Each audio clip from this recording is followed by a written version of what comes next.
Tomile Wilola Polo Why somebody all supposedly deje petition on Yana Mako Congo Dibia, Mile Willy, where Choba Oyiwe,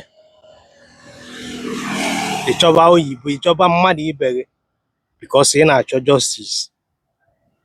A Otago Mana Egachal, even one night workable Cassia, because I from one night workable Ozobi. Na Cassia, na Paso Congo Dibia, where Uni, that is police.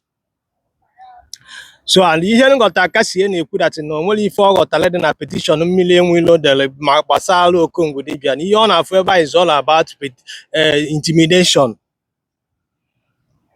Ka ọ na-ada ekpezili ikpe na arụsị. Okongwu dibịa bụ traditional man. Mmiri enwilo traditional man. Nke a abụọzi kịta anọ mmiri enwilo be traditional man na onye na onye ụka. At least na o nwere ike asavụ onye ụka akwụkwọ na arụsị na ọ yara abịa. Ịghọtago? Mmiri enwilo hapụzi ya dati eze nwanyị powerful eze nwanyị zọbali chọba mmadụ ibie ka ọ hepụọ ya solve problem because of na Okwuluọra post video maasị Okwuluọra Gaddafi ya bụ Okongwu dibịa post video. Do you understand what I'm saying? Ma amara na onwere nke o posturu ka ọ nọ nke akịrịka ọkpọ nkụ nwana na kedu ife na-ese ya na gị nwa bụ mmiri enwilo pụtara na social media na-agwa anyị na nwoke laa mama nwunye ya na onwere ife ome na nwaanyị a na-anụ gbaa n'ilo na onwere ife omere na ịlagodu nwunye nwanne daizi nwanne nwunye gị na onwere ife ome ha wepụta adreesị ya gị call bag out Igbo gba gị ịgbajebe polisi jede petition na ịlafuzi ide petition ahụ ebe nyaba arụsị na at least ide petition maka da alụsị maka ide petition alụsị abịa n'ọrụ godot ọgụ the same okwu ọ ya wipụta ebe a ya na-agwa gị nwa bụ onye Igbo pụta na ife a ndị a na-akọlụgo because there is no power there. Telling you but oge elibodo ka ị ga-aghọta ọ gbajuolu ndị ụka kịta mmadụ kafa ga-achọba mafa achọbakwa oyibo for justice. Do you understand what I'm saying?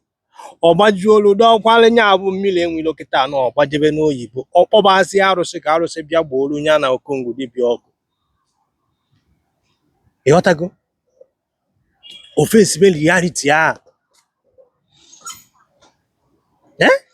so mmiri enwilo ijọsụ na ọ chọghị intimidate gị na Okongwu dibịa ị chọrọ igosi na ịka ya nwa agba because of gịnị na ọ dara aga na social media ifela ada eme gị nwa bụ mmiri enwilo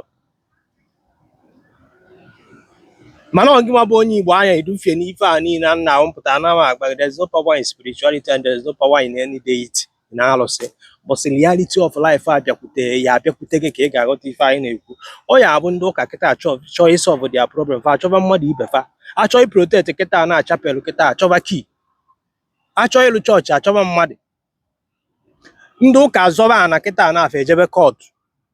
There is nothing like that no judge ọ lapụrụ ya Chukwu ka ọ nụọ. Then the same onye omenala pụtakwa ọ na-agwa gị that na o nwere power adị na arụsị ya mana o lejie n'ala kịta na between Okongwu dibịa and Gaddafi ya bụ mmiri enwilo odebe petition jekwube gọọmenti hapụzi ide petition na eze nwanyị Sọbalị ka asọmọnụ Okongwu dibịa ka ọ bịa zara ọnụ ya fela adị mụ mmiri enwilo n'oge eshem so ichechara na echiche ife ya ifudebere imebe ide petition maka Okongwu dibịa just because na o mee video call oge out maọbụ na o posturu video mmadụ a young guy nọkwa na social media gị ma nọkwa na social media drag ya na a lot of people because you are not exempted. Drag call a lot of people out on this social media. Now somebody dịka Okongwu dibịa drag ya gị ịgbalị jebe police ọ bụzi na ndị dịka Eze Obi ma ọ Cassie etinyelere ya alụ o nwere ike olu ebe ahụ ekodi ya echebegodugo mbọsị ị ga-abịa editen Obi ya just because of no mere video post na social media fere mekpọkwa ga anya mmiri enwilo ọlebanụ ndị Igbo believe na nwere problem arụsị na asọ mbọsị ọ ga-agbaju na ndụ dọlụ na ndụ ị ga-aghọta ife a na-agwa gị ma na ebe ahụ a na-agwa gị nwere power dị na ya ndị Igbo emego ife a mere bute alụsị mechaa gafere ọ bụ ọzọ maka this century. Onwere problem alụsị na-asọlvụ na this century all over the world.